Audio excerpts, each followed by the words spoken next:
What is going on, everyone? Welcome back to World According to Briggs. How about today we take a look at the Palmetto State, South Carolina. In the past few years, I've gotten a steady stream of requests from people wanting me to do videos on the best places to move to in each state. Last week we did Texas, and today we're going to take a look at South Carolina. What we're looking at is towns over 5,000 to cities under 50,000. Somewhere in that area, we're looking for nice places to live. I'll give you the same explanation I gave in the Texas video last week. In this video, we are looking at the best cities statistically to live in South Carolina. Now, I say statistically because locals have opinions and will disagree with some of the cities on this list. Everyone's opinion is different. Example, I grew up in a place called West Torrance, that's in Southern California. It's an upper middle class neighborhood. There's a town not too far away called Gardena. Coming from where I grew up, in my opinion, Gardena isn't a great place to live. If you were living in, let's say, South Central or Compton or something like that, Gardena sounds like a nice place. Opinions vary, numbers don't. These cities wouldn't be considered cheap, affordable, or inexpensive. They are really nice places to live. If some place is really nice and affordable, there would be a line down the street of people looking to get in on it. We won't be looking at cost of living. Let's just assume these are all expensive places to live. We will be focusing on the three things that normally indicate a place is a great place to live: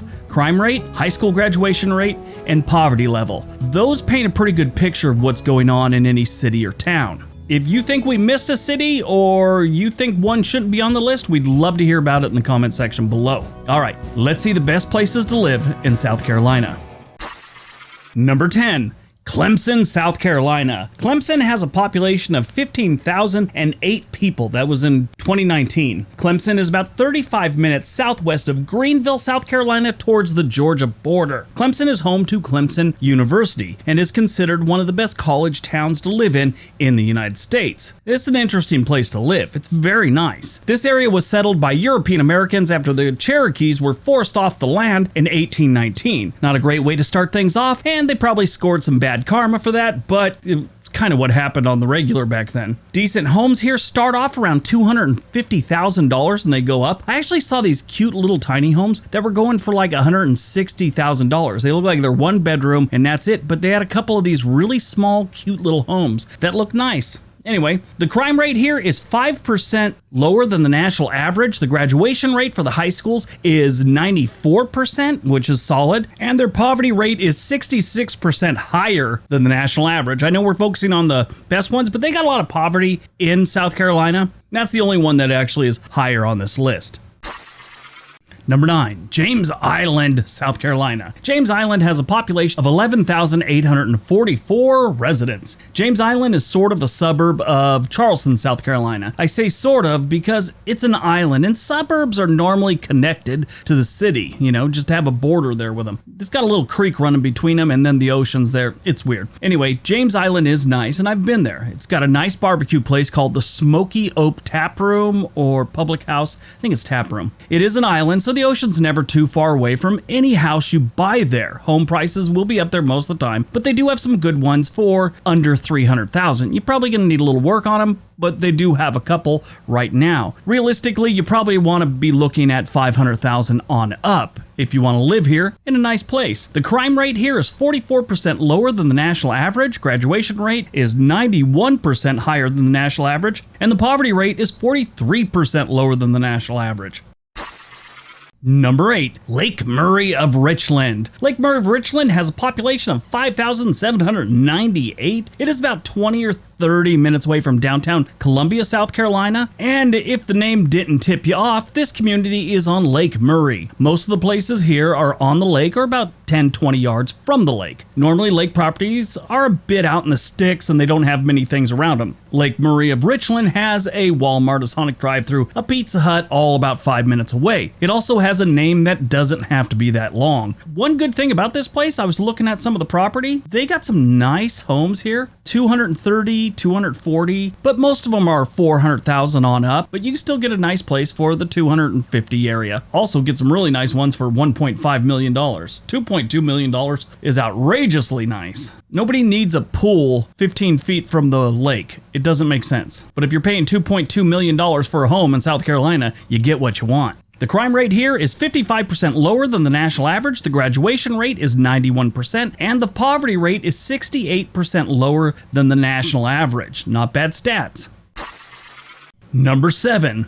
Tega Cay, South Carolina. It's got a population of just over 9,000 residents. Tega Cay is a planned community on the border of North Carolina, about 30 minutes south of Charlotte, North Carolina, and a few minutes north of Fort Mill, South Carolina. So it's right there. It's on the lake. It's really nice. I like this place. You can see it as you're about to land in Charlotte. Just look out the window. You'll see it. It's pretty neat. For the longest time, I was wondering what was going on down here on this lake, because there's so many houses dotted around it. It looked like a really nice place to live. I looked it up. Tega Cay is one of them. Homes here can get up there, but they have some for under $400,000. If you want to live on the water, maybe your own dock or something for your boat, you should be ready to spend $600,000 on up. They have some that are like $1.5 million. Can get pricey, but they're still affordable homes here. This is a great place to live because the crime rate's 40% lower than the national average. Their graduation rate in high school is 99%. That's a good number. The poverty rate is 94% lower than the national average. Number 6, Bluffton, South Carolina. Bluffton has a population of 15,700 people. It's got a lot of history dating back before the colonial times, but it was actually settled in 1825. This city is inland from Hilton Head, South Carolina, in what they call the low country around here.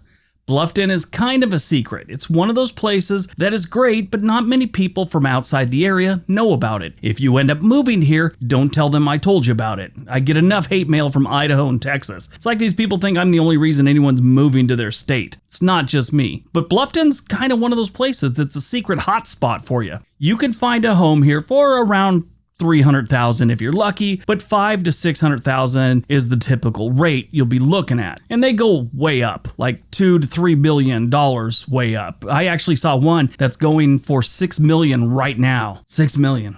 In South Carolina, that's crazy. Anyway, the crime rate is 59% lower than the national average. The graduation rate is 90%. That's not the greatest, but it's still respectable. And the poverty level is 44% lower than the national average. Number 5, Fort Mill, South Carolina. Fort Mill, South Carolina has a population of 13,181 residents. They also have a tie-dye parking lot and quite possibly the world's smallest veterans park. Fort Mill, like Tega Cay, is a suburb of Charlotte, North Carolina, even though it's in South Carolina. They're really close. This area is a very desirable place to live. One subscriber said that he retired in Florida from Minnesota. It took him about 3 years to realize he hated it and moved to Fort Mill. He also told me a lot of other people are doing that, moving to this area instead of Florida. I don't have any proof of that. That's just what he said. But is this an alternative to Florida? Some people see it that way. If you want to retire, live, or do whatever and buy a house here, you can get houses for the 350 neighborhood that are decent and ready to move into, but really most of them go for $500,000 to $600,000. They're really nice homes here. The crime rate here is 52% lower than the national average. The graduation rate's a little bit low, but it's still a pretty good place to live. It's only 89% graduation rate. That's not the best. Their poverty rate is 27% below the national average.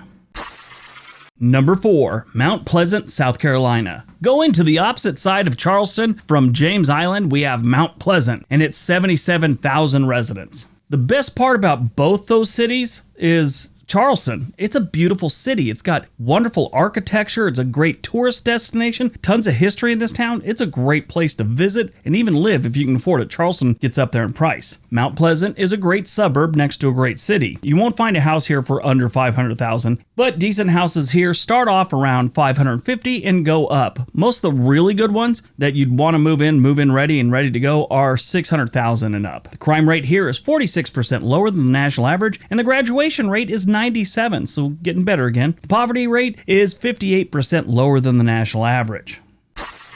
Number 3, Five Forks, South Carolina. Five Forks has a population of 16,929 people, and it's a growing, affluent suburb of Greenville, South Carolina. This town has amazing residential areas. You just drive around and you're like, that's a beautiful house. Oh, look, there's a beautiful house. There's another beautiful house. How about that one? That's how this place is. And actually, it's not even a town or a city. It's a census-designated area.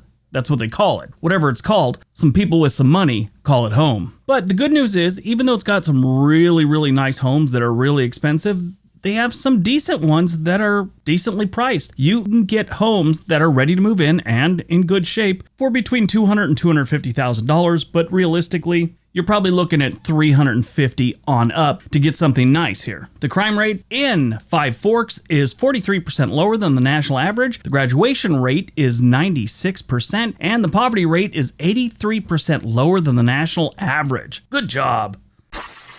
Number 2, Hanahan, South Carolina. Hanahan has a population of 20,710 residents, and they're living the good life on the north side of Charleston. Hanahan is a suburb of Charleston, South Carolina, and it's really nice. It's got a nice little military base there. It's actually the Space and Naval Warfare Systems Center here. I don't know if that has anything to do with Space Force, but it's there. The cool thing I like about this place, it's not crazy expensive and it still has great stats. I ended up watching about an hour's worth of real estate videos about Hanahan. My favorite was a channel by a Charleston realtor called Natasha The Pulse. I know, sounds more like a superhero. She's not, she's just a real estate agent. I don't know about any secret real estate powers she may have, but if she has them, she's keeping them under wraps right now.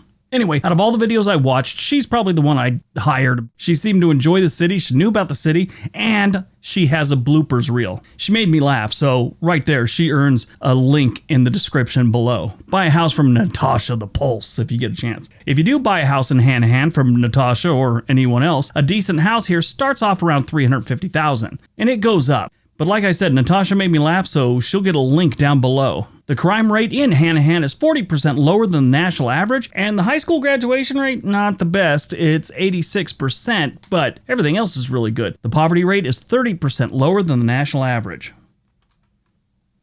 All right, before we get to number 1, don't forget we got another channel called On This Day. Go over and check it out. There's a link below. Maybe subscribe. If you haven't already subscribed to this channel, please do so. All right, on to number 1. And number 1, Malden, South Carolina. Back to the upstate, we have Malden, a suburb of Greenville. This city is growing. In 2000, they only had 15,000 residents. In 2010's census, they had 22,000, and right now it's estimated they got about 26,000. So they're definitely growing. Best part about Malden, in my opinion, it's got really good stats, and my favorite thing about Malden is the real estate. You could still get decent homes here for around $250,000. They have newer ones that are in the, $350,000, $400,000 area, but they have really nice homes for $250,000 to maybe $300,000. Their crime rate is 26% lower than the national average, graduation rate is 90%, and their poverty rate is 59% lower than the national average. That is not bad. Malden's one of those places, if you bought real estate now, in about 5 or 10 years, it's going to be worth so much more because this place is growing, and it's growing fast. All right, that's today's video. Hope you guys enjoyed it. Hope you got some information out of it. Don't forget to leave a comment, thumbs up, subscribe. Everybody have a great day. Be nice to each other.